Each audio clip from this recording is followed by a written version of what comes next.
First order of business is the roll call. Mary, please call for the roll. Okay, Mr. Hayes. Here. Harrington. Here. Mr. Wilkie. Here. Jordan. Here. And Mr. Hunt. Here. All right, wonderful.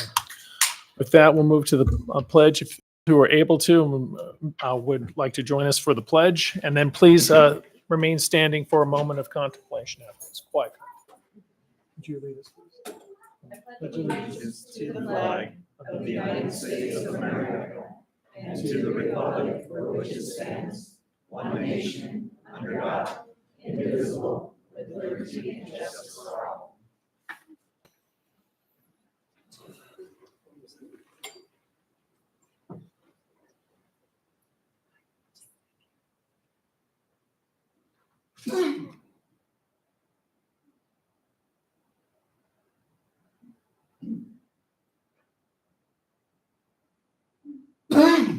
Thank you very much. Okay. All right. Adoption of the agenda. Does any board member have any questions or comments related to the agenda as presented? If not, I will entertain a motion. I'll move to adopt the agenda of April 14th, 2025 as presented. A second. We have a motion and a second. Mary, please call for a vote. Hayes. Yes. Harrington. Yes. Mr. Wilkie. Yes. Jordan. Yes. Mr. Hunt. Yes. Minutes from prior meetings. Does any board member have any questions or comments related to the minutes as presented? If not, I will entertain a motion. I move to approve the minutes of March 3rd and 25th, 2025 as presented. I'll second. We have a motion and a second. Mary, please call for the vote. Mr. Hayes. Yes. Harrington. Yes. Mr. Wilkie. Yes. Mrs. Jordan. Yes. Mr. Hunt. Yes. Excellent. Mr. Lavender, recognition. Well, good evening, President Wilkie, board members, and our public. At this time, I'd like to ask Dr. Weinberry to please come forward to recognize our Rotary Student of the Month. Mrs. Harrington will be representing the Rotary Club tonight and assisting these presentations. Dr. Weinberry. Good evening. Good evening, Superintendent Lavender, Governing Board, public. Thank you for giving me the opportunity to speak today. Tonight, I have the honor of recognizing Avia Weddle. Come on up. Did I say it right? It's Avia Weddle, pardon me. Avea is a student at Casa Grande Union High School. One of her teachers, Mrs. Demarest, wrote a little bit about her, that she is, she had Avea when Avea was at Villago Middle School. And again, in high school, she always enjoyed having her in class and will cherish many silly memories away from school. Her passion for learning serves as a reminder of why I chose to become an educator. She is a reserved young lady who's involved in many extracurricular activities. She's involved in Key Club, FFA, NHS, Link Crew, and the AG Ambassador Program, Ag Ambassador Program. She's been involved in student council for 3 years and is on the varsity tennis team. Busy girl. She's kind, considerate, and humble. She's patient and compassionate when working with individuals from all walks of life. I've witnessed firsthand her kind nature, self-determination, and how she brings a gentle light to anything. It looks like her next step is going to be attending ASU, where she's going to study agribusiness. So we're excited to hear about your next chapter and like to congratulate you for being our Rotary Student of the Month.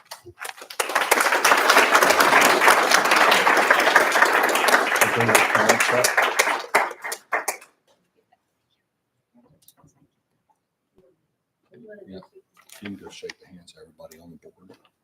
Come on up. Come around Come and on shake up. our hands. Shake hands.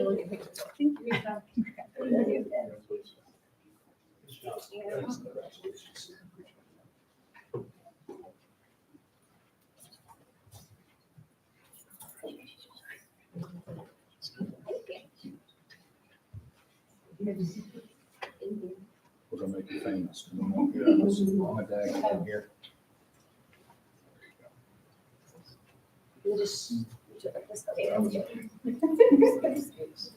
Perfect. 1, 2, 3. Congratulations.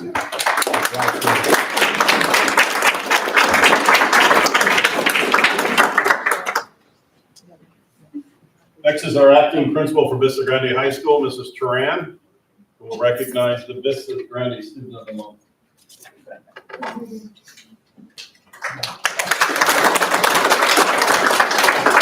I brought him up. Governing board members and Mr. Lavender, it's my pleasure to introduce Elizabeth Brubeck, daughter of Judith. Well, Elizabeth, come on down.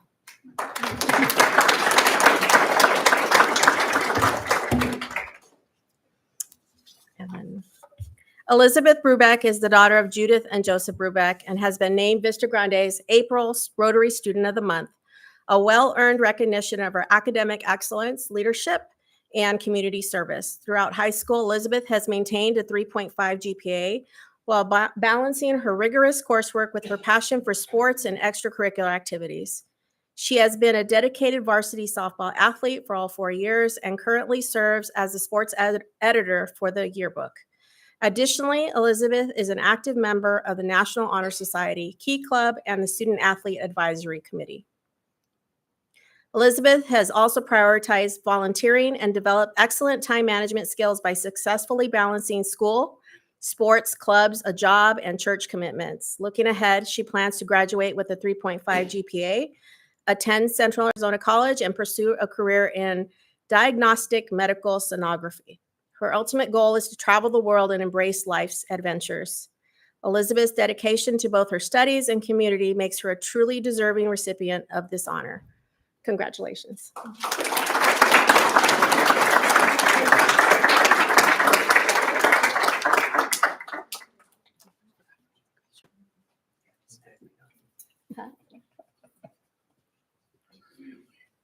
I think her dad's here and her mom.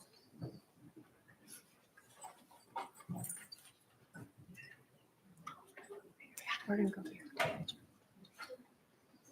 Both can take a picture.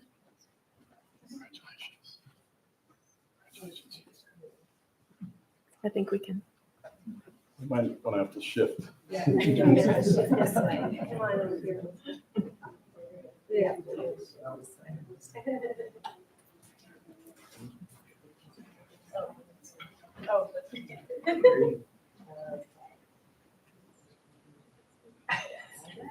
works. 1, 2, 3.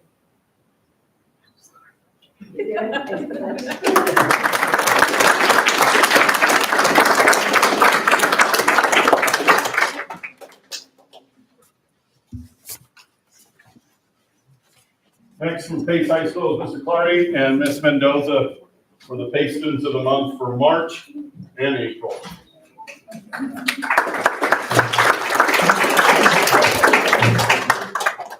Mr. Cochran in the building too. Good morning, sorry. It's been a long day. Good evening, everybody. That was a joke. So our first student that we're gonna be honoring is Mr. Carlos Alanis. Carlos, come on up.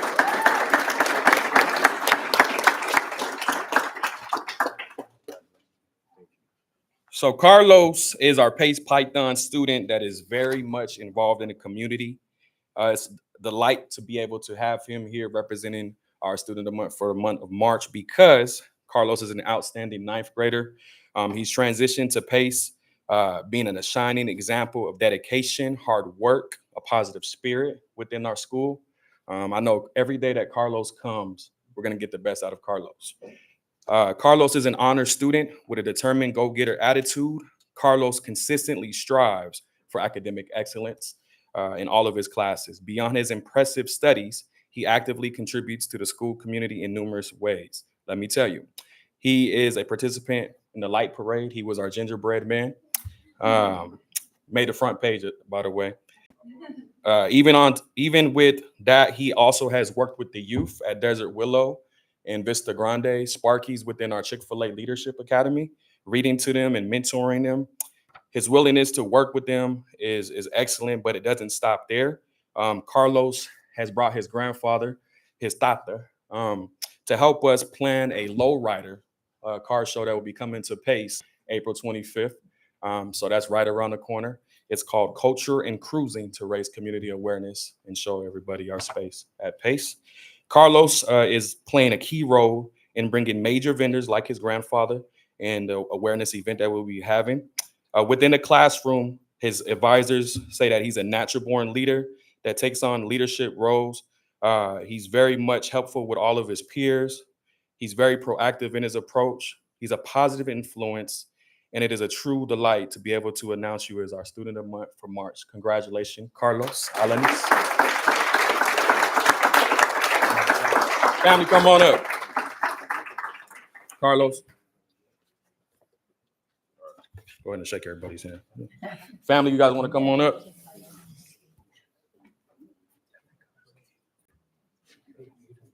Thank you, sir. Thank you, sir. Congratulations. Congratulations, sir.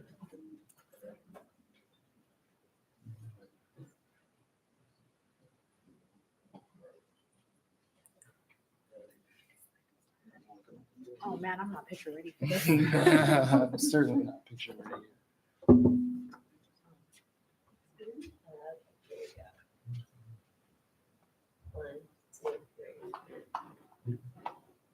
Thank you. Congratulations. Congratulations.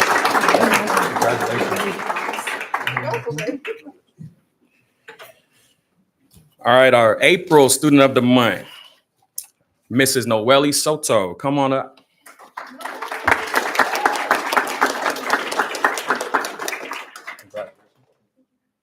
So Noelle just made the front page for Art Mobile, which is one of our business partners in the community, demonstrating great art.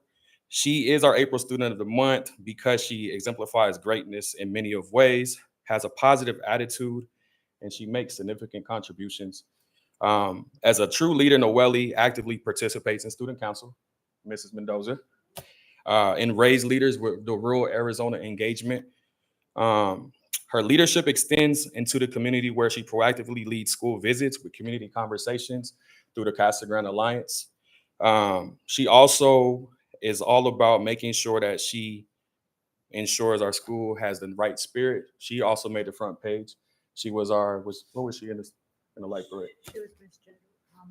She was the waiver, the candle. The waiver and the Miss Ginger, right? Okay. Noelle's commitment to our community shines through her involvement with the University of Arizona Cooperative Extension, so U of A, Bear Down Wildcats. She works on our garden that's housed at CGMS and the Casa Grande Alliance. She also recently has come out of her shell with Sergeant Booker and who's Sergeant Booker representing?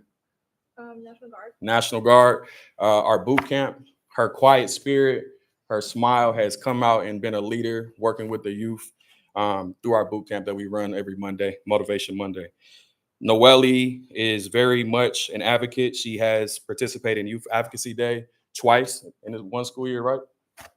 At the state capitol. She also has received recognition from all of her advisors because she is a natural born leader. Congratulations to Noelle Soto. Or shake everybody's hand. Noelle's family can come on up.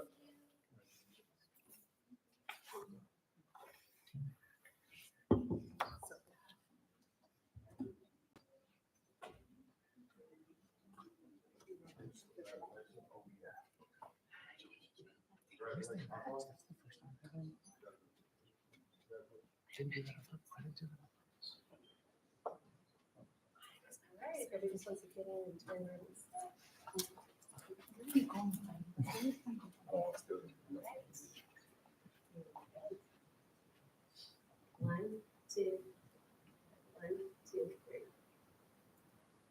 Congratulations.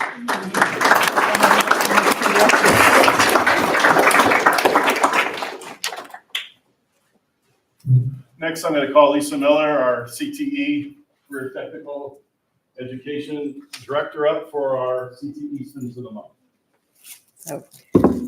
Good evening, Mr. Lavender, President Wilkie, and board members, and the public. Thanks for so many people coming out tonight to recognize all the kids. This is awesome. Tonight, we're honoring our JROTC members at both high schools, and I'm going to start with Faith Granderson. Faith, are you here? Okay.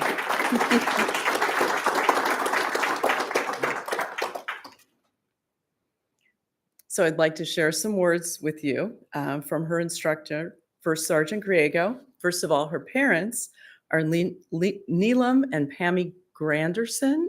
Are they here? Are your parents here? Nice to meet you. So as a second-year student, Faith has truly become the leader that all JROTC instructors want leading the program. She's been instrumental in the success of not only her class, where she is leading from the front, but for the whole program. She's an active member of the Rifle and Raider team. She can always be found helping the team members who are struggling.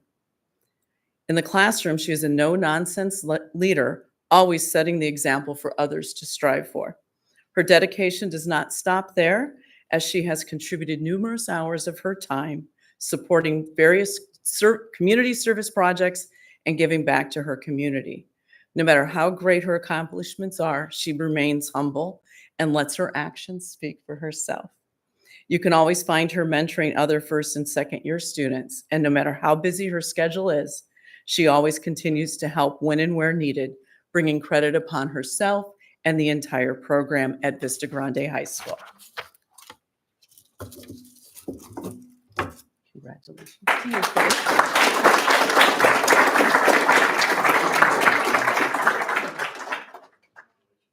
And if her family would like to come up and join us, that'd be great.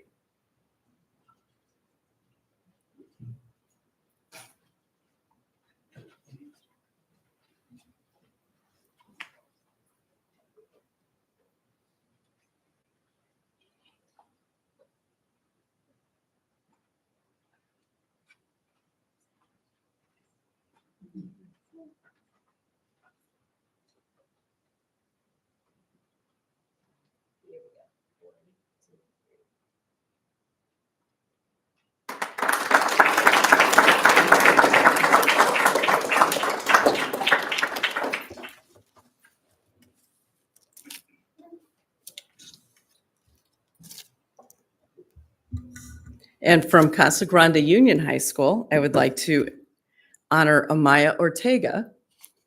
She and I just happened to accidentally meet in the hallway this evening. So come on up, Amaya.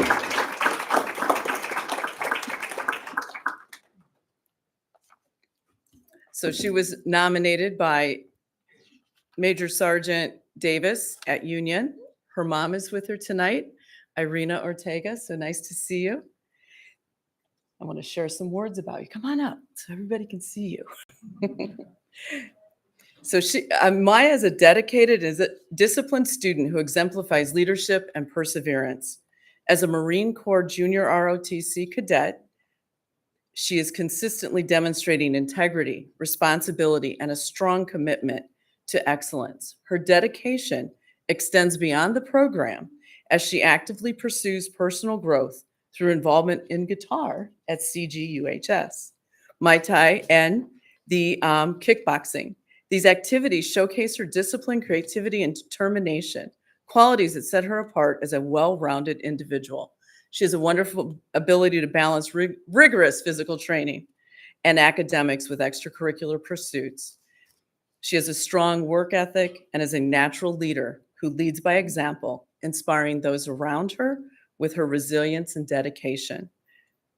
I have no doubt that Amaya will continue to excel in any endeavor she chooses, and that is why she was nominated this evening. Congratulations.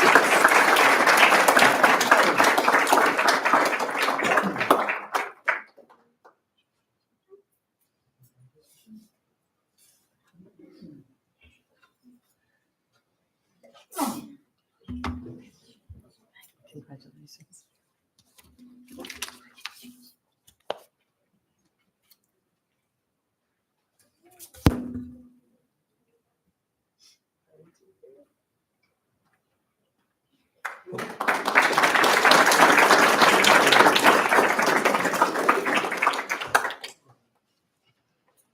So next is our April Employee of the Month, and I'm going to ask Dr. Lineberry to please come up here and join me as we honor Mrs. Tammy Santilli.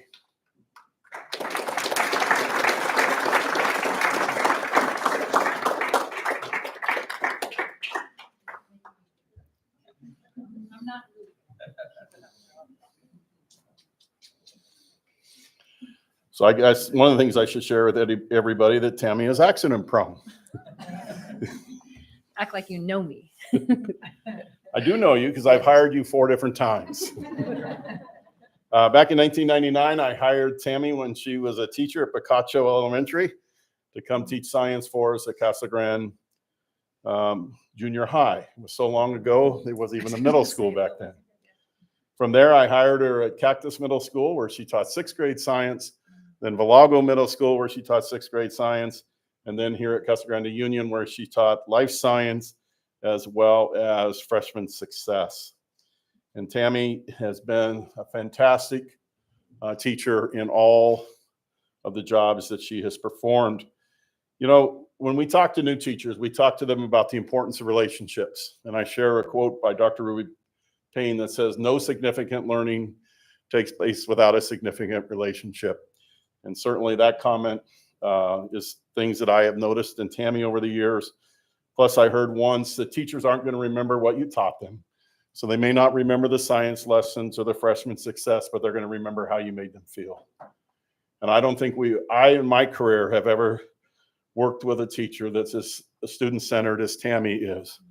In fact, I've always had an idea for our second act in the 5th time I hire you, is that she and I open our own funeral business, because wherever I go in town at a funeral, Tammy is always there supporting the families in that. And I don't mean that to be funny. It's just who she is. And so, but there have been several funerals over the years that Tammy is there with the widow, with the parents, supporting them and guiding them, because it's who she is. It's just who she is and her caring attitude. And so I said she could do that part of it. I could deliver the eulogies, and we'd have a pretty good team. So, okay. But Tammy has recently told me that it's time for her to go into more of the caregiving business and look after some family members. And so we're going to miss her deeply next year at Casa Grande Union. And I'll turn it over to Dr. Lineberry here, who's going to make some final words. Thank you, Superintendent Lavender. I don't know if you can say it much better than what you just said. I think when I think about Tammy Santilli, I think about a blender without a lid. That is, her energy is contagious, and what you said is absolutely true. She connects with kids in a way that is rare and special. So, Tammy, we're going to miss you dearly. Thank you very much for all you do for our kids in our school.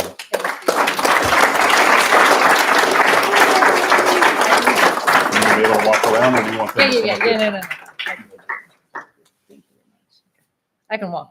I'm on a time limit. Come here, kids. 2 of my 5 got to come. Hey, you got to go through the lineup first. Just here, we'll walk out.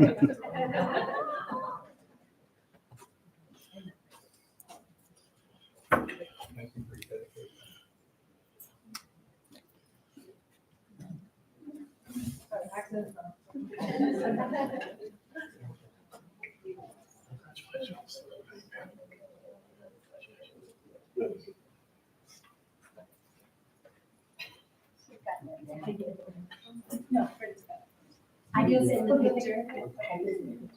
Yeah. Sounds good. Okay. Ready? Go. 1, 2, 3. Congratulations.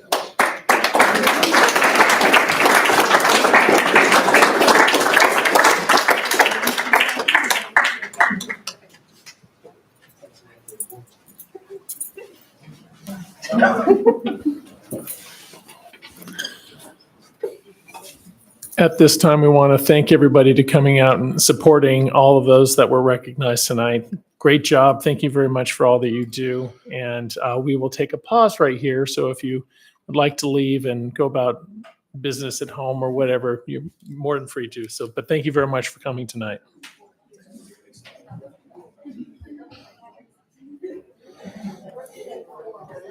Noelle, are you in your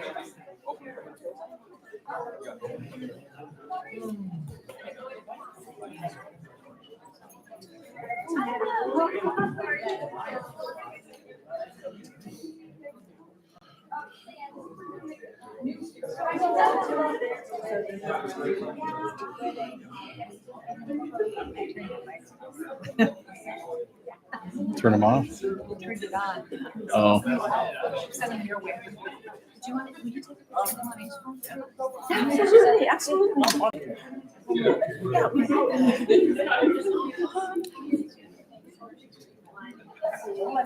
I'll take the picture. No, you guys are. You're in the video. Bye. Tell me, I didn't. Hey. Anthony, how you doing? Good, how are you? Good.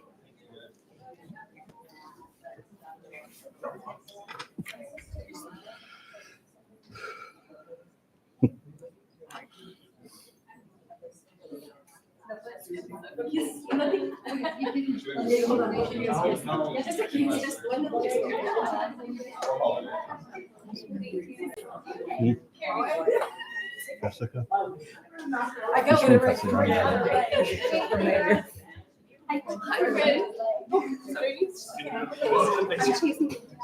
You are? Oh my gosh. Sorry. Okay, gotta go. Are you speaking around? Who's that? Always going.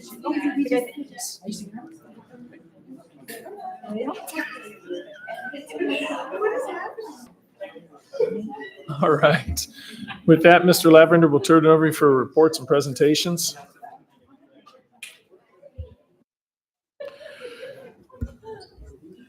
Thank you, President Wilkie. At this time, I want to introduce Mr. John Morris, who will be introducing his team that recently participated in a NASA AZ Space Grant project, and they want to talk about their experiences. So, Mr. Morris, I'll turn it over to you, sir.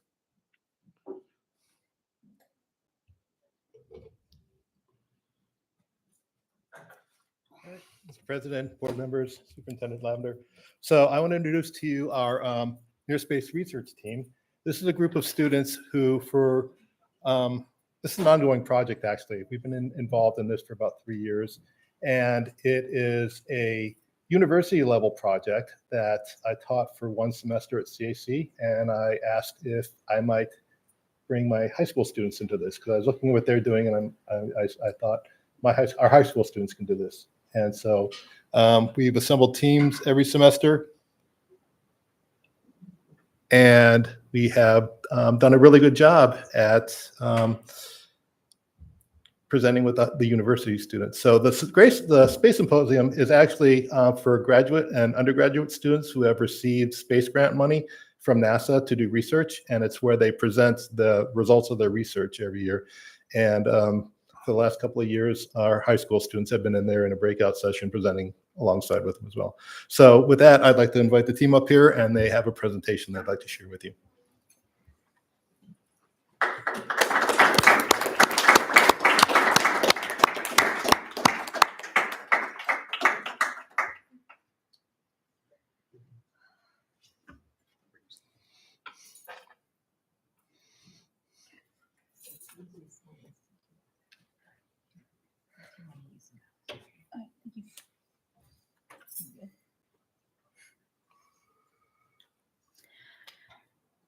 Hello. We are the Cascade Union Near Space Research Team. We participate in a project called Ascend, which is a NASA-funded space grant program. Each year, 20% of NASA's budget is put towards education. Each state has a space grant consortium funded by NASA, which also includes DC, Puerto Rico, Guam, and the U.S. Virgin Islands. The NASA Arizona Space Grant Consortium is managed out of the University of Arizona and has 26 affiliates from academia, industry, and government.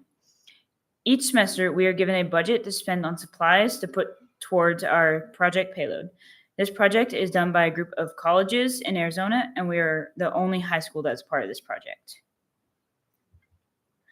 My name is Landry Howard, and I'm the team lead. These are our other members who will be introducing themselves throughout our presentation. Our mission each semester is to build and fly a successful payload to fly on the high altitude balloons. Working with our advisor, we established a roadmap to guide our research over the next few years. Our goal is to simulate a NASA planetary exploration mission, each phase of our roadmap reflecting that. The first being to successfully gather data from a single payload. Then to be able to split into 2 separate payloads on the same balloon that will communicate with each other during the flight. The third phase we have is to combine the multiple payload communication with ground rovers that will allow communications between the flight payloads and the rovers on the ground. And our final phase is to have a multi-balloon and rover communication system, having one payload on 2 separate balloons and communicating between the distance of the 2 balloons as well as the rovers themselves. My name is Haleana Rogers. And my name is Peyton Posey. So we did prototype development. We talk about like what we didn't know. So we didn't know much because we were mostly just interns. So the second flight was more of a hands-on experience with us. So we started pretty simple with microcontrollers, just fidgeting with those to figure out how they work. And once we were pretty confident with that, we moved into more complex bits. We designed, developed, and tested those, and they were pretty fun. So with the actual making of the prototype, we got the idea from camera boxes that held with foam in them. So we had our advisor order us these boxes and made adjustments, basically drilled holes into them. As you can see, we have them with us today. It's endurance testing. Oh, so I did the endurance testing, but you know how big colleges and universities have all these complex tests like vacuum chambers and intense temperature testing? We don't have that. So what we did is that we used a giant rock to repeatedly drop on our payload, and it did pretty well. The rock broke on the first drop. Yeah.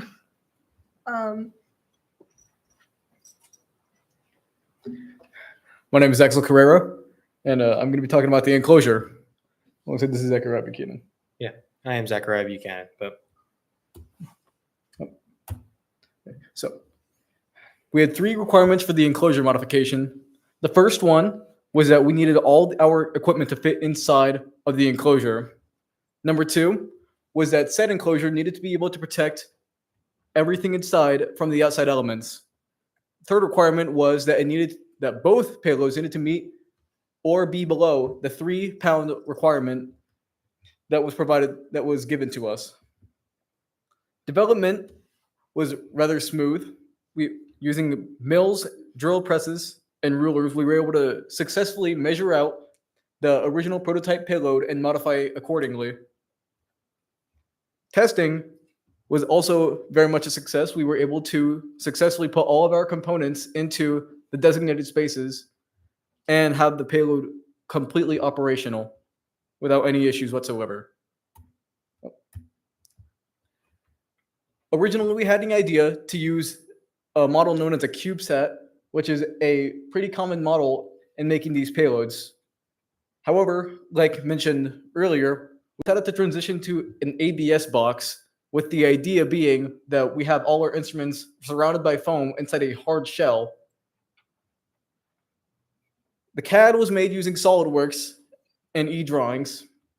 I was the one that was able to use the CAD to design and draw out all of the boxes.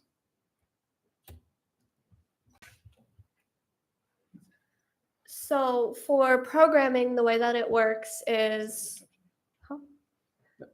once it turns on, we start it. It starts initializing. initializing, and starts writing to an SD card. That SD card, after 5 minutes, will create a new file for more data. Then it goes straight into the sensors,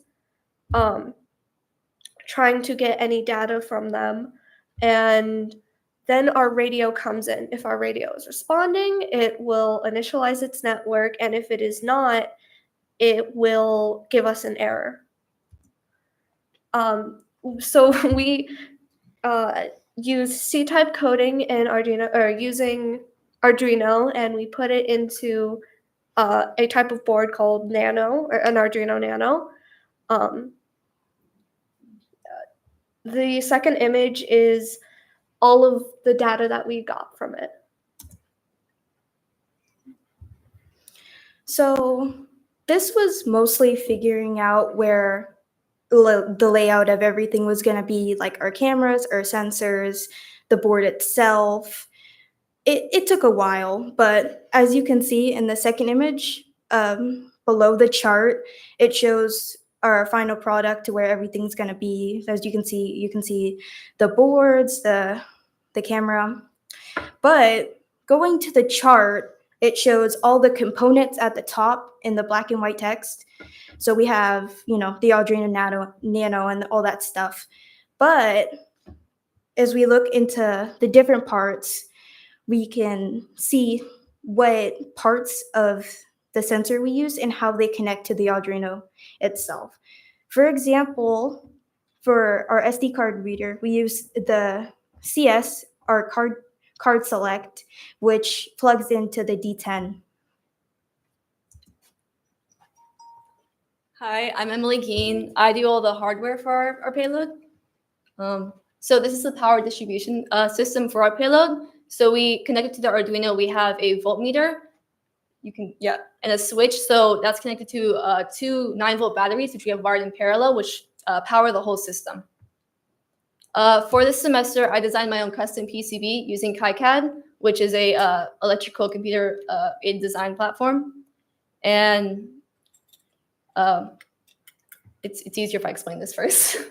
So here we have all the sensors and the components that we use to give the Arduino Nano, or Arduino Uno, which powers our controls the sensors. We have an NRF24, which is our transmitter receiver device, which transmits and receives the data through both payloads. Our SD card reader, which collects the data. Our BME280, which will record humidity, pressure, and density, I believe. Yeah. And our UV sensor, which collects UV data, and our TMP36, which will collect temperature data. So, do I go back? Go back? Yeah. So then you can see on the board here, we have it laid out. So the Arduino, on one side we have the transmitter receiver, our SD card reader, and then we have the sensors on the other side. Yeah.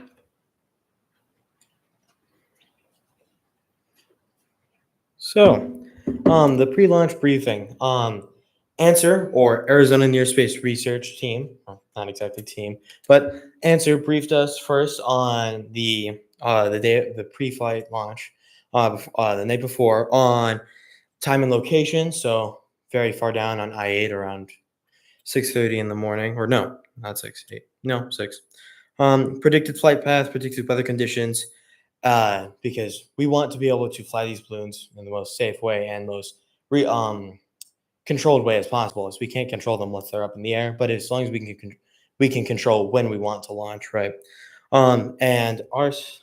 So, going back first, and as you can see in this picture, we are presenting our slides mostly are talked about our science mission and our purpose of our payload. But moving on, last semester, Ascend Flight 51, November 24th, 2024, we were off of I-8 at the same location as this semester.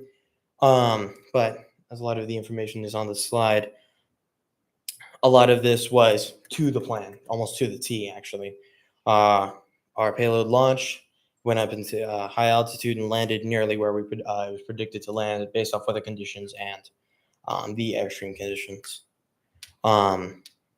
a lot of, as you can see in this image, a lot of what Answer does is allows the students or college students and us to help out because without us, I mean, they only have maybe 4 to 8 people there managing the more important of like, okay, we have to fill up the balloons. I got to have somebody who's watching the gauge of how much pressure, how much is hydrogen is in the balloon, and somebody also holding the valve because if we have too much air pressure, we go too high, too little, we go too low and get caught for too long. But as you can see, a lot of us will go in and volunteer to help out, or we're put on a specific, we're going to help out the night before. That's something that Answer will tell us in the mission briefing. The actual launch for the last semester went splendidly. Nobody got hurt, no injuries, and the flight went to plan. And for the landing site, fall 2024, it was almost nearly where we predicted it to be. It was almost to the dot. It was quite surprising, in fact. This flight, Ascend Flight 55, March 29th, 2025, launching from the same location, very far off of I-8. Though this flight, as much as it was predicted and planned, the first balloon, which did almost fly perfectly and landed to the T, as the prediction said, was very different from ours, as we had a bit of it. Answer had an issue where they were not able to reset the pressure gauge in time, and we had 10% less fill than the first balloon. And so in the end, our landing site, because our balloon got caught in the jet stream for a little longer than we expected, near an hour, was off. At this time, our last rally point was in Circle K in Mammoth, and the payload had landed on the side of the Turquoise Mountains, which is near a little town called Klondike, which has poorly maintained roads. It was going to be a 3-hour one-way drive to just go retrieve it, or try to get to Klondike, then to go hike the mountain to retrieve it. In the end, as you can see in the image, it was at night when they finally retrieved the payloads. There's a little bit of here's one of the images we were able to get from our payload. And you can see a bit of the curvature of the Earth right there. But moving on. As our future work is, given our results of the past phases and not gaining enough data, we are reevaluating our approach and going back to square one and making sure we can stay at square one until we can finally get everything. So we're going to be redoing, phase 1 and 2, and sharing a lot more of our knowledge for the people who are going to be coming after us.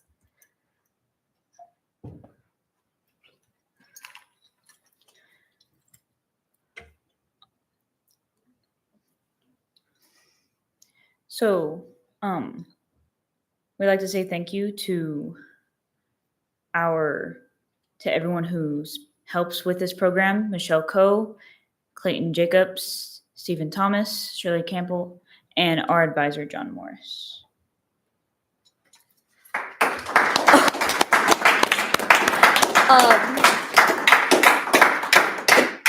To add on, I'm going to yap a little. During last semester, I had the chance to be part of this thing called Zero Robotics. Basically, we gave code to a Astrobee, which is on the ISS. I would like to thank my team, Peyton, Raymond in there. We have a few more members like Eshok, Mahatma, is that his last name? I don't know. We had a very great team, and honestly, I liked it. Thank you, guys.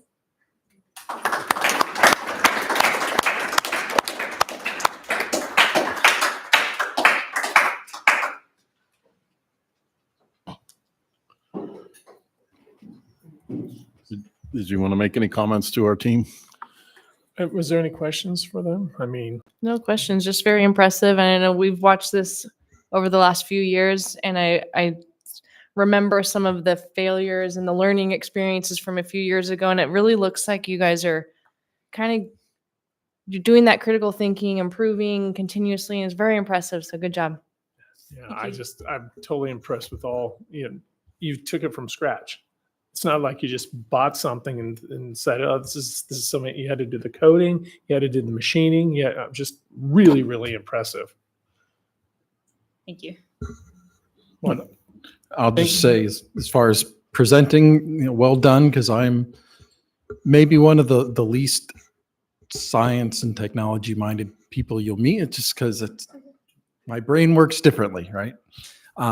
You can ask my wife and kids that, but to be able to present in a way that I can grasp and understand what it is you're trying to communicate and what it's supposed to do, I would say that if you can do that with somebody like me, then you're doing a good job.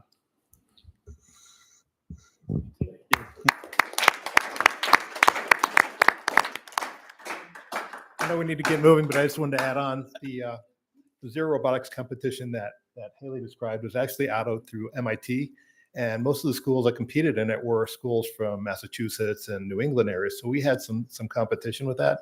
And what they did was they created code that controlled an Astro B robot on the International Space Station.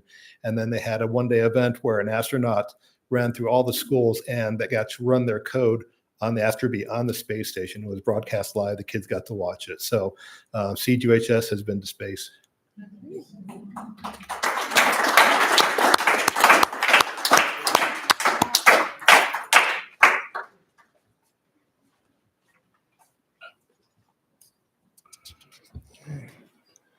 Mr. Lavender, your report, sir. Yes, sir. As we are nearing the end of the school year, it is prom season for our two high schools. This past Saturday night, Casa Grande Union had their prom out at Robeson Ranch, and it was a huge success moving it off campus.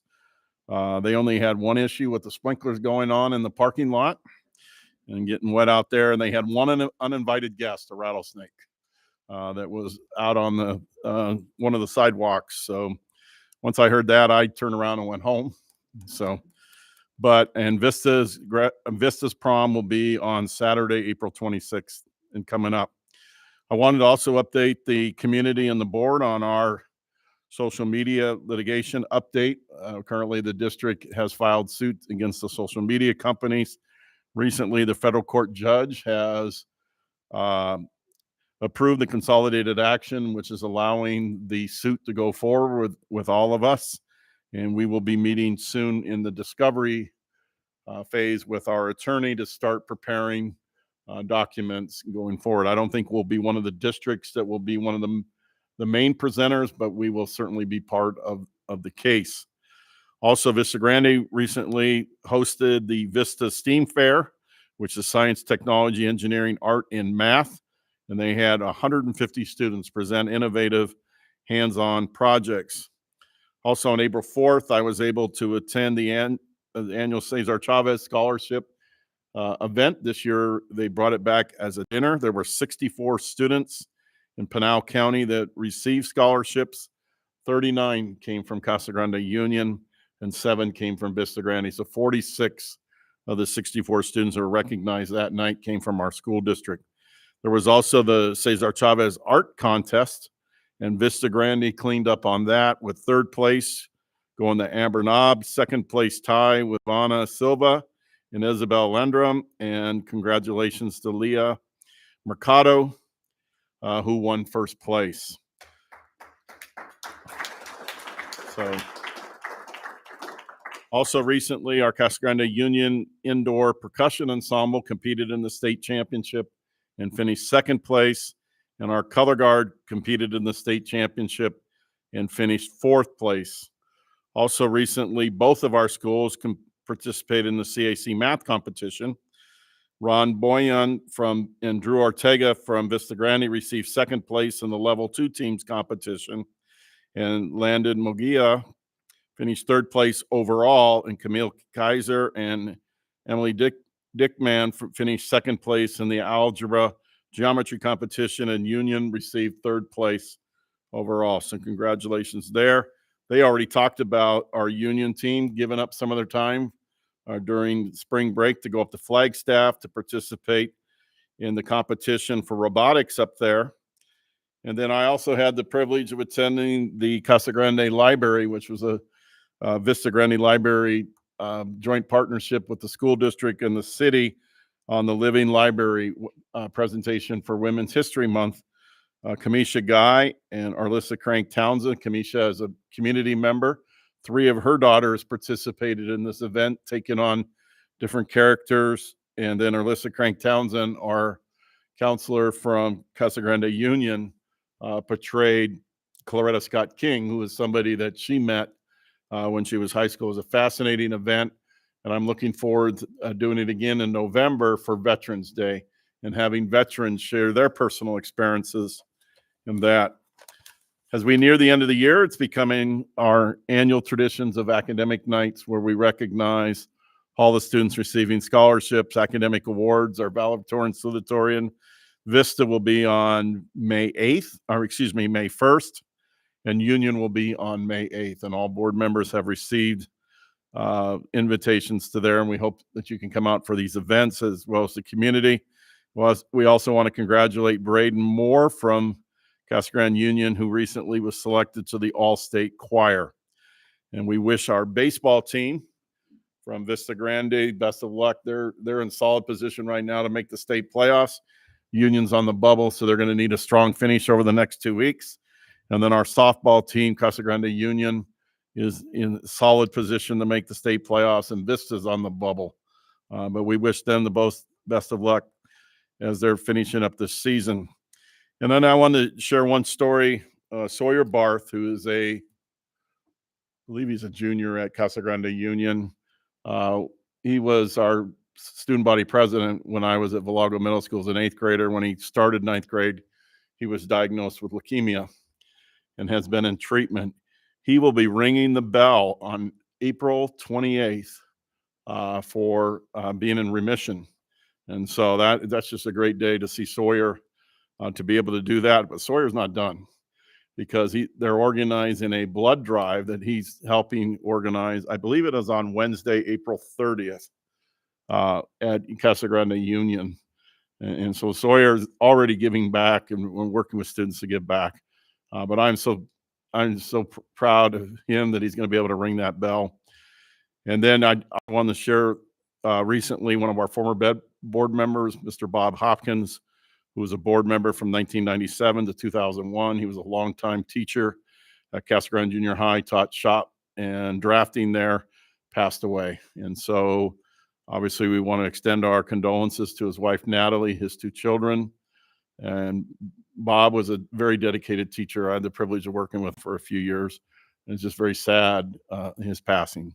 And it was a board member who was very supportive of our district and our teachers in that. So that's my report tonight, sir. Thank you very much, Mr. Lavender. That takes us to matters reserved for the board action. Mr. Lavender. Yes, sir. Well, I'd ask Mr. Kevin Hubbard to please come up and join me at the podium at this time. So recently we had a community forum in which we presented candidates to the community, and we presented one candidate to the community for a candidate for Casa Grande or for Vista Grande principal. Mr. Hubbard was asked to do a 50-minute presentation in front of 240 very interested spectators, and 69 of them actually completed some questions for me, where we asked, Mr. Hubbard possesses strong interpersonal skills and effective communication. 88% of the participants said they strongly agreed, and 12% said they agreed. We asked them, Mr. Hubbard has a clear mission and vision for leading Vista Grande High School. 88% strongly agreed and 12 agreed. Mr. Hubbard's background, experience, and values have prepared him to take on the role of Vista Grande. 88% strongly agreed and 12 agreed. And the next question was, Mr. Hubbard has the depth of educational knowledge to be a highly effective instructional leader. 87% strongly agreed and 13% agreed. And then Mr. Hubbard is committed to enhancing the culture of Vista Grande while respecting its cherished traditions. 97% of those in attendance said they strongly agree, and 3% agreed. So that was where you scored the highest, Kevin. When asked if Mr. Hubbard had the it factor, 83% agreed, or 83% strongly agreed, 12% agreed, and 5% were neutral. And so, but nobody disagreed or strongly disagreed. And then Mr. Hubbard is ready for the challenge of being principal at Vista Grande High School. 88% strongly agreed and 12% agreed. When asked what were Mr. Hubbard's strengths, they saw the words that came out is student-centered, leadership, respect. As I shared in the press release we did, Kevin is a man of a great character and integrity. He's a family man. He puts faith, family, all number one in his life and stuff. And then asked the question, asked do you have any concerns? The big answer, in which 14 respondents said none. And then the others offered some advice. I sent those on today. And so I think it's obvious from looking at the survey that the Vista Grande community is strongly behind this young man to take the school forward. And with great enthusiasm, I am recommending to the board to extend him a contract for next year. But I'm going to ask, as I said, Kevin is a man of great faith and a family man. I'm going to ask him, because his family is here tonight, I'm going to ask him to introduce his family to all of you. He's even got his mother-in-law here tonight, which I think is a real testament when your mother-in-law is here to support you. I guess so. Thank you for those kind words. My family can all come up. Ben, you can come too. Grandparents. Yeah, I am a proud father of 4. We've gone through a lot of challenges together. All the good things that have been said of me come from them, and lessons that I've learned with them. They're all wearing their, of course, I go to school today thinking that, it'd be another, we'll just show up and be a part of it. But Chelsea already had shirts made and everything ready to go, because that's what we do. I've coached basketball for several years, and one comment I always got was how strong Chelsea is. And when you get me, you get all of us. We're a part of the community. We'll be here for a long time. I will say my in-laws are actually probably the reason we're here. So they brought us to Casa Grande. I can remember when me and Chelsea were first engaged at BYU. I still remember the first time we landed at the airport to drive in for the holiday break, and Rand, my father-in-law, picked us up in his old, it was a Sable Mercury type car. And it was a little hotter than I thought it should be in the car, but he was completely content with where the air was. That's all I remembered was they drove out past Mesquite Elementary on those back roads where they live over in the subdivision over there. And I kept looking around being like, why am I here? And the only reason I was here is because of Chelsea, and it worked out. But we love the town. We love the community. This is Hiram and Henley. They're my twins. They're 9. They're a Desert Willow. This is Hazel. She's 7. She's a Desert Willow as well. This is Hatcher. He is the busiest of us all, and he is 4. My wife, Chelsea. My in-laws, Ran and Ginger Bitter, and then my brother-in-law, Ben Bitter, who have always supported me in everything I've done. Again, you can't take on a job like this without support behind you. And one of the reasons that I felt comfortable even offering up the opportunity to be here was because I knew I had that support. And I've always had that support. And my only wish, my only hope, board members, community, is that I do right by you, and do right by the kids at the school. That's my message, is that I may not know everything. People say nice things about me, but I promise I don't know it all, and I never will. But I promise that I'll try and do right by everyone here. So. Great. Thank you.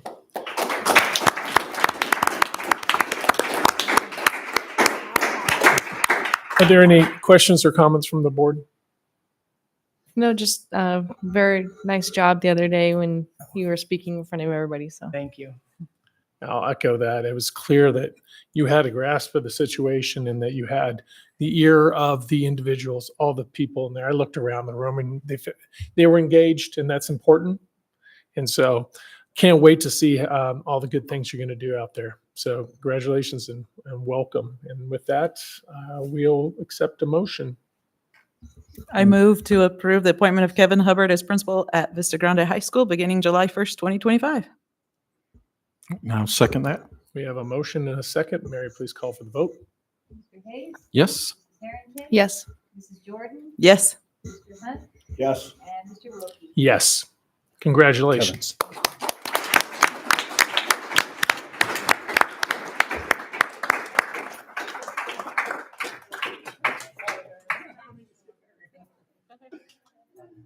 Here, shake hands. Can you go around and shake hands? Appreciate it.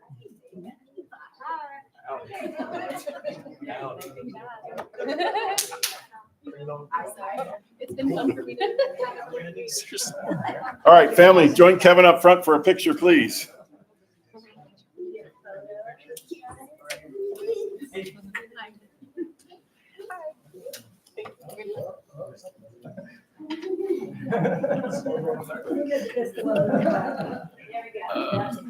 Funny faces, kids.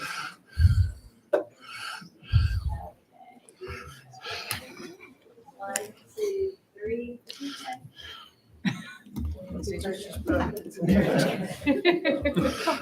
Man, he's got it. Hand on the hip. So Kevin, I have one word of advice for you. Save those comments and save those ratings because they'll never be that high again. So when you start disappointing people, you can go back to who you really are. All right, with that, Mr. Lavender, ASBA Policy Services Advisory 809-818. I'll just leave it up. Does any board member have any questions, concerns related to any of this? If not, I will accept a motion to approve the second reading, that is. I move to approve the second reading and adoption of ASBA Policy Services Advisory 809-818, Section A, revisions and deletions as presented. I'll second. We have a motion and a second. Mary, please call for the vote. Mr. Hayes? Yes. Harrington? Yes. Jordan? Yes. Mr. Hunt? Yes. And Mr. Wilkie? Yes. Next item, ASBA Policy Services Advisory 819-865. Does anybody have any questions? Well, I guess, does anybody have any concerns or comments related to them? With that, I will accept a motion. I will move to approve the first reading of the ASBA Policy Services Advisory 819-862, Section B, revisions and deletions, and Policy Advisory 863-865 as presented. A second. We have a motion, second. Mary, please call for the vote. Mr. Hayes? Yes. Harrington? Yes. Mrs. Jordan? Yes. Mr. Hunt? Yes. And Mr. Wilkie? Yes. Okay. Policy DKC, expense authorization reimbursement. Does anybody have any questions, comments related to this? If not, I'll accept a motion.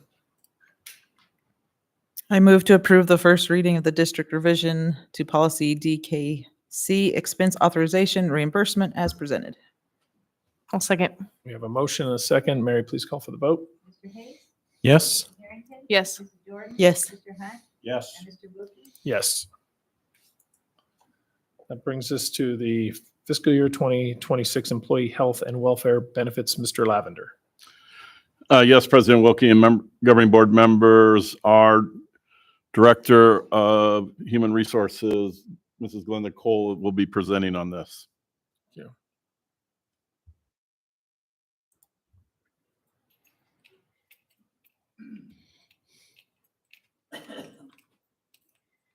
Good evening, members of the governing board, Mr. Lavender, Ms. Beecham.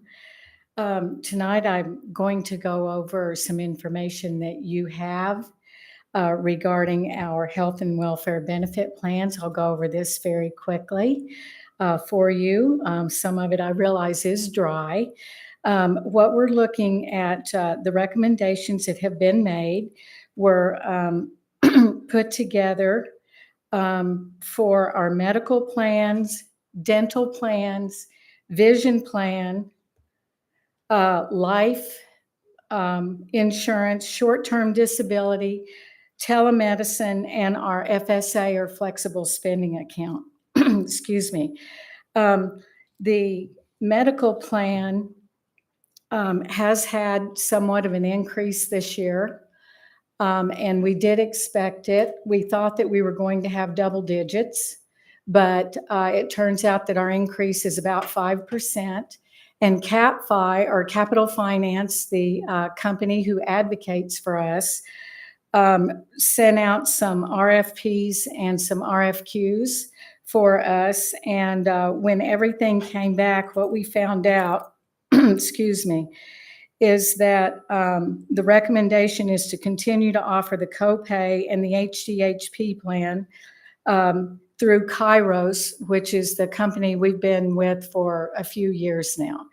And continue for the district to continue to contribute about 100% of single coverage for copay and the high deductible health plans.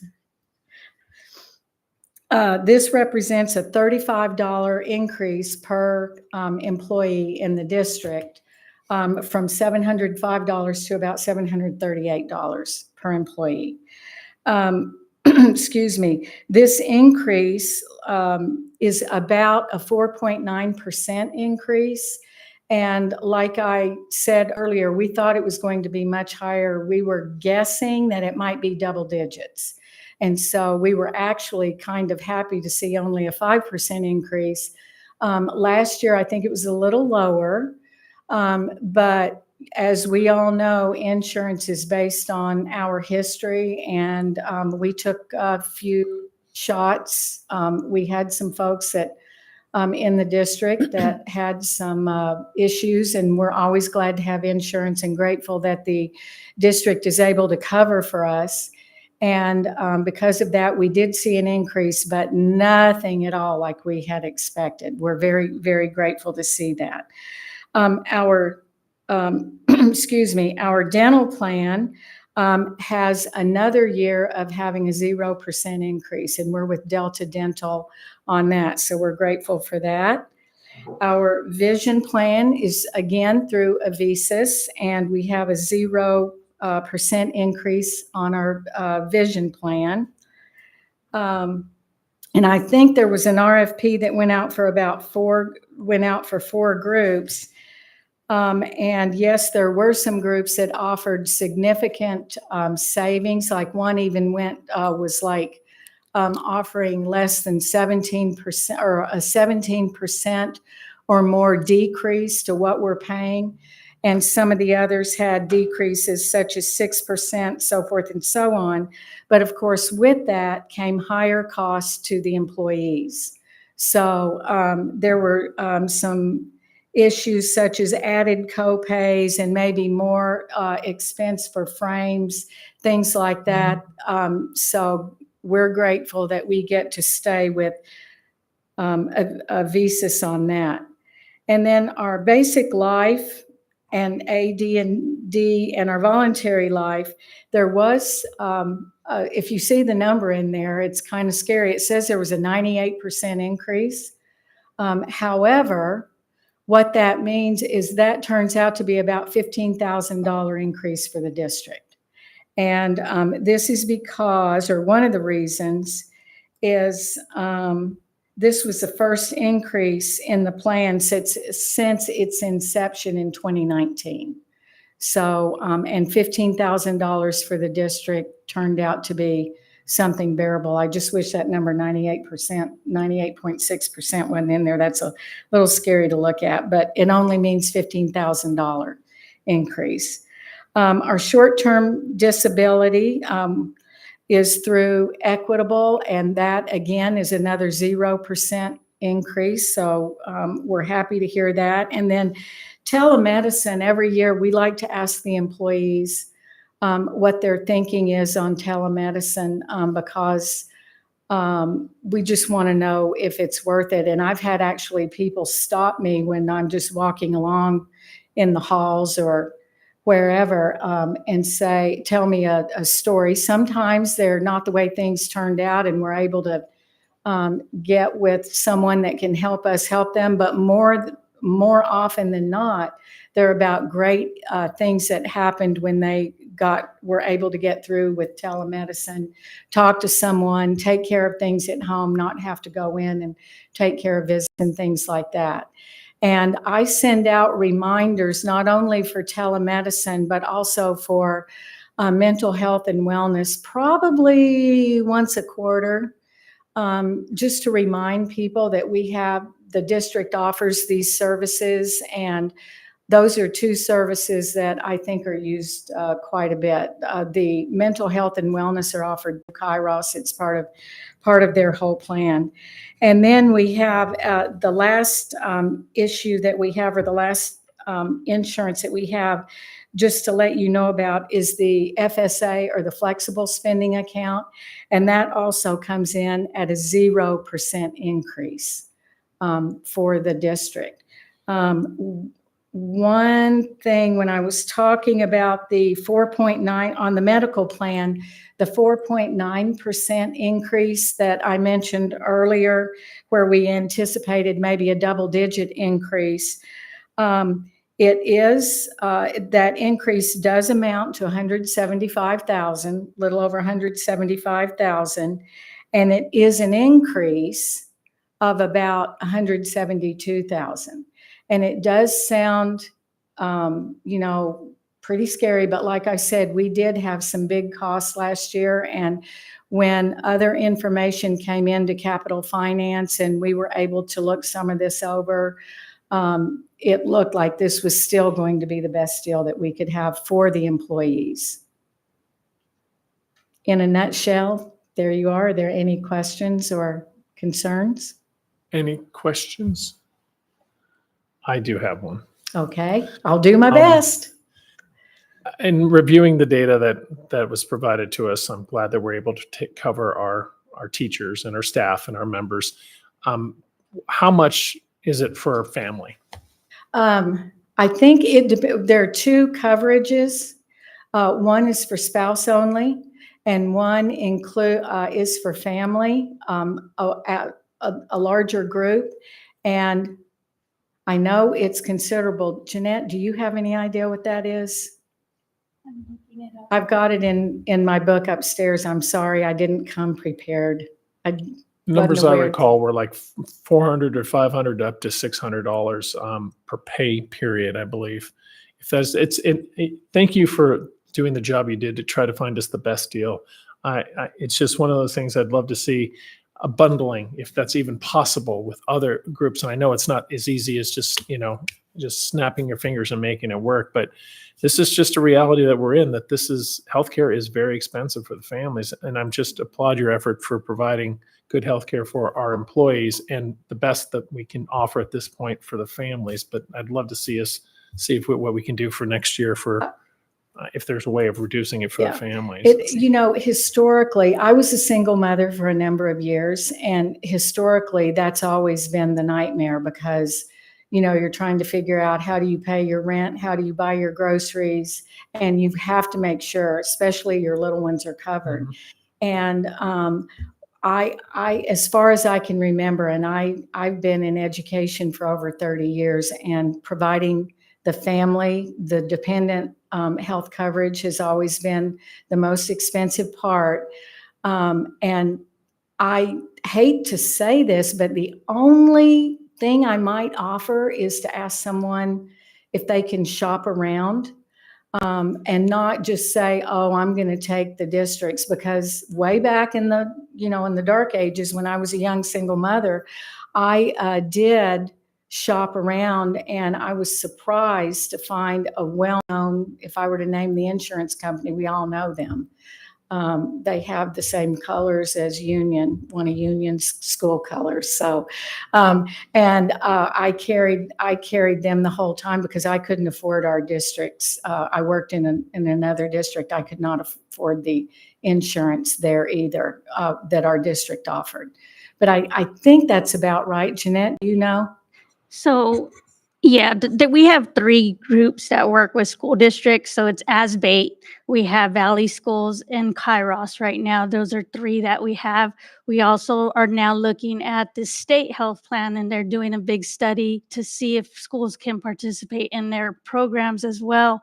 But these three that I'm talking about, we already do a pool with other school districts to get the at-risk costs lower. And so this is probably just continue to look at what's the best option we could provide for our employees, so then they don't have an on top cost that we might charge. So right now we have one of the better plans, in probably around, if I have to talking with other school districts, we have a better plan because most co-pays, there's an additional fee for the employee. We pay 100% of that. We pay 100% of their short-term disability.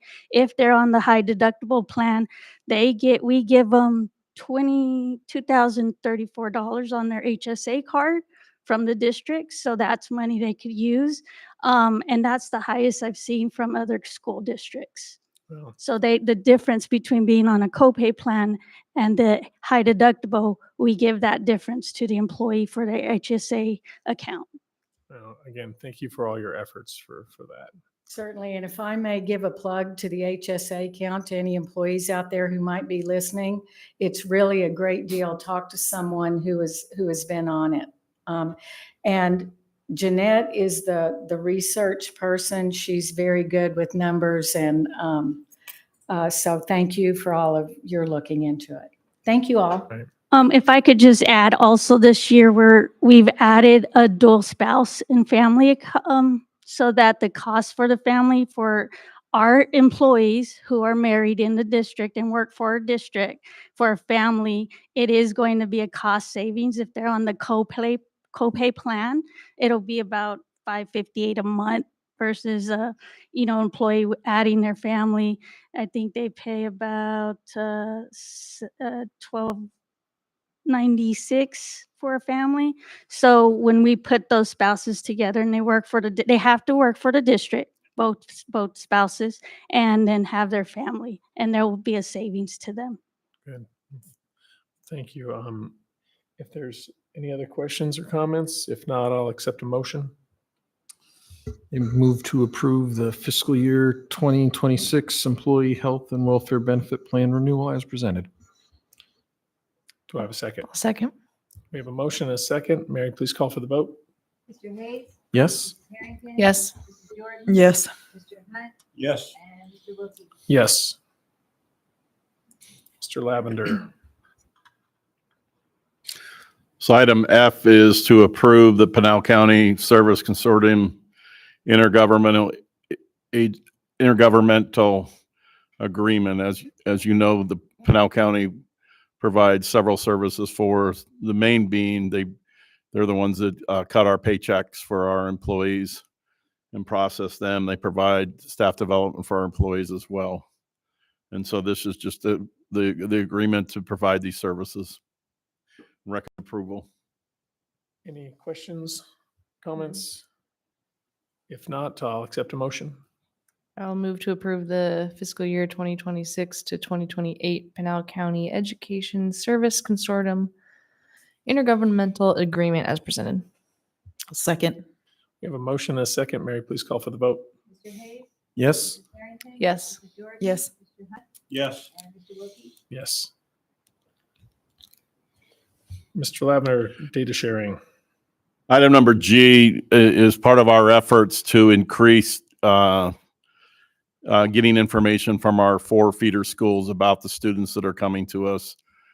And so we can make better strategic decisions on what kind of support students have coming in, because we're not a unified school district.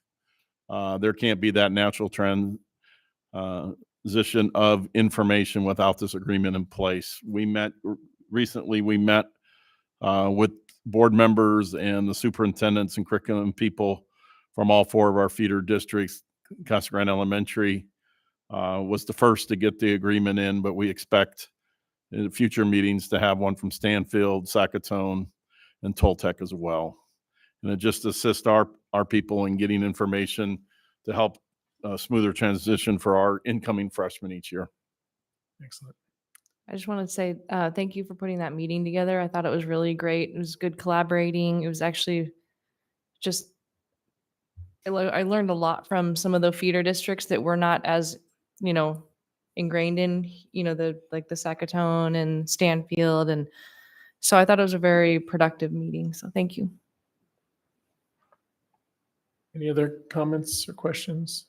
I want to echo that. It was a really good meeting. And so thank you for putting that together. If not, I will entertain a motion. I move to approve the data sharing agreement between Casa Grande Union High School District and Casa Grande Elementary School District as presented.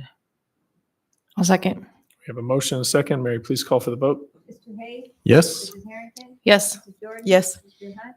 Yes. And Mr. Wilkie? Yes. Mr. Lavender.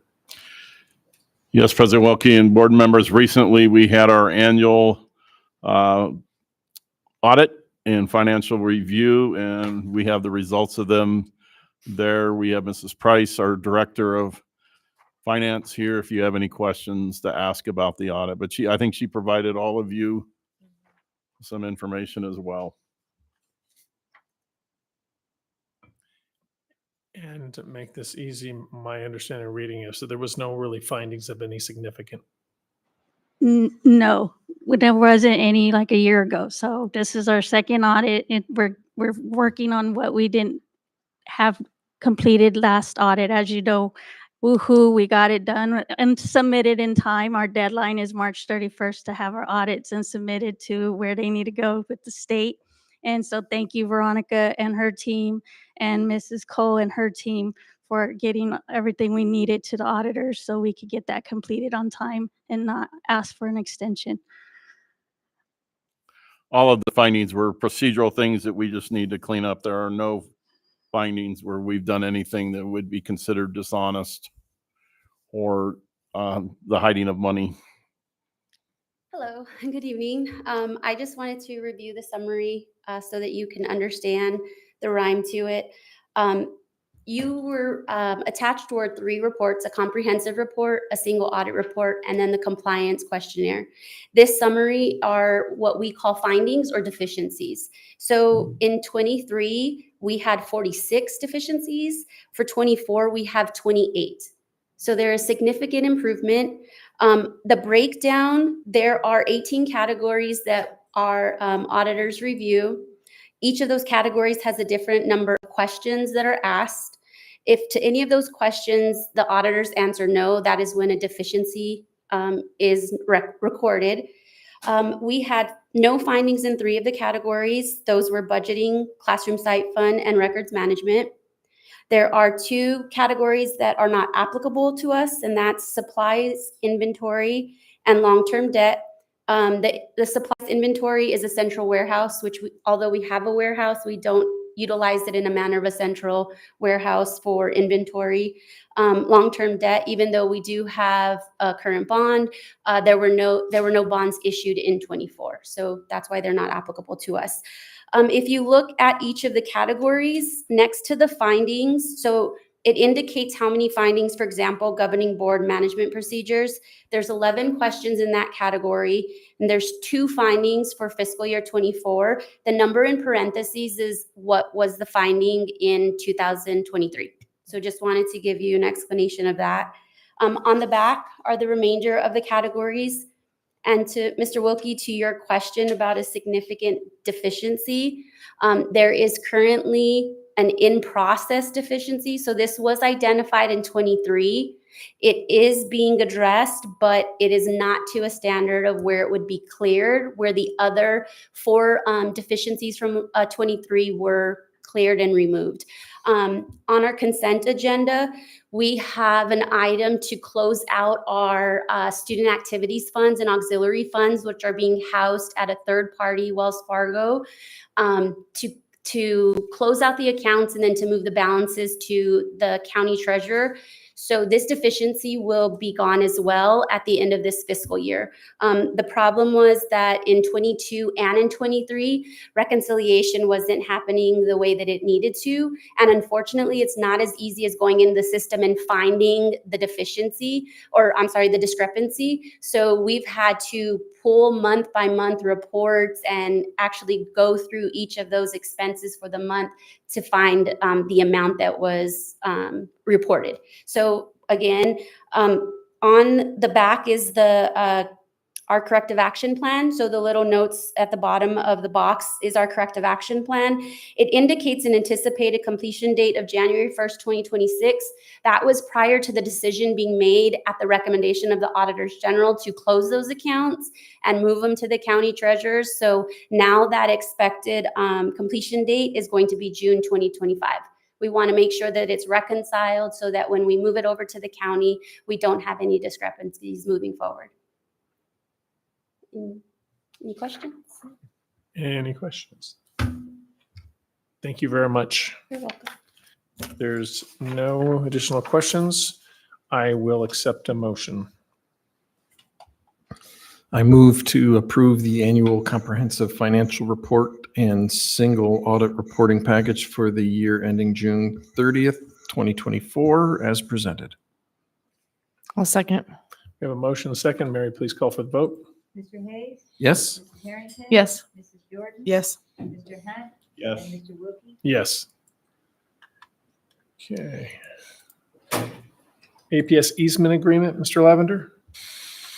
Yes, President Wilkie, members of the board, as you know, we are in the process of having construction done on Truckle Road to widen the road from 2 to 4 lanes, which is changing some of the intersections. And this is an easement for the southeast intersection there, but the southwest portion of Casa Grande Union's property out by the marquee sign. It's at the corner there, not the marquee that's near the football field. And so this is just so we can continue to work with them and they can do what's necessary as construction is moving curbs and things like that. Any questions from the board?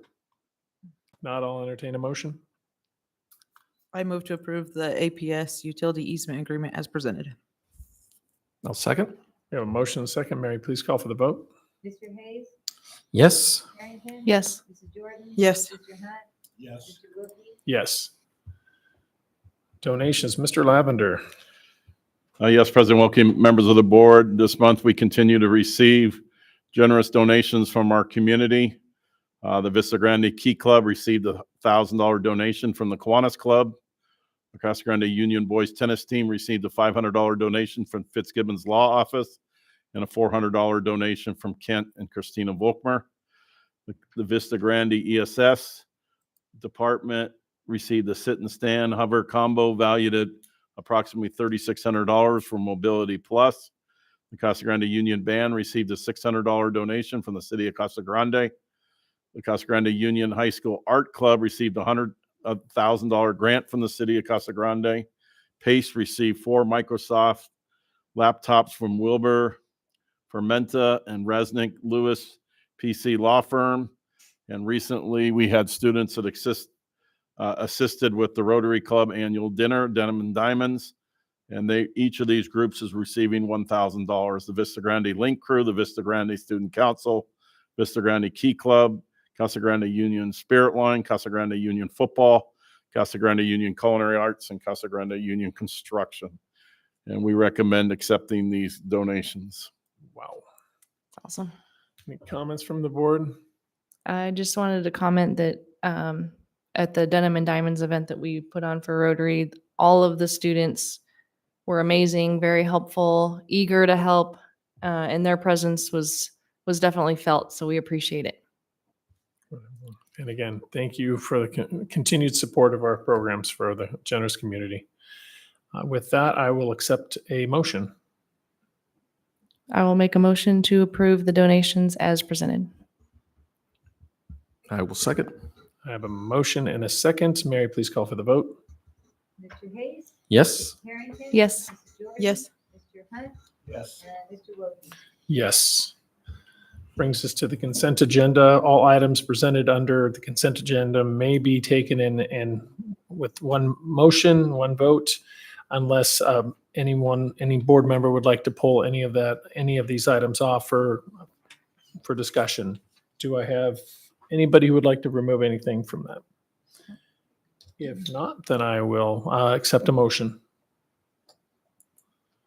I will make a motion to approve the consent agenda items A through H in its entirety. I'll second. We have a motion and a second. Mary, please call for the vote. Mr. Hayes. Yes. Yes. Jordan. Yes. Mr. Hunt. Yes. And Mr. Wilkie. Yes. All right. That brings us to the public comment. I did not receive any interest cards to speak. So with that said, I will accept a motion for adjournment. I move to adjourn. Second. We have a motion and a second. Mary, please call for the vote. Mr. Hayes. Yes. Mr. Harrington. Yes. Mrs. Jordan. Yes. Mr. Hunt. Yes. And Mr. Wilkie. Yes, we stand adjourned. Thank you. Time I say we'd be done.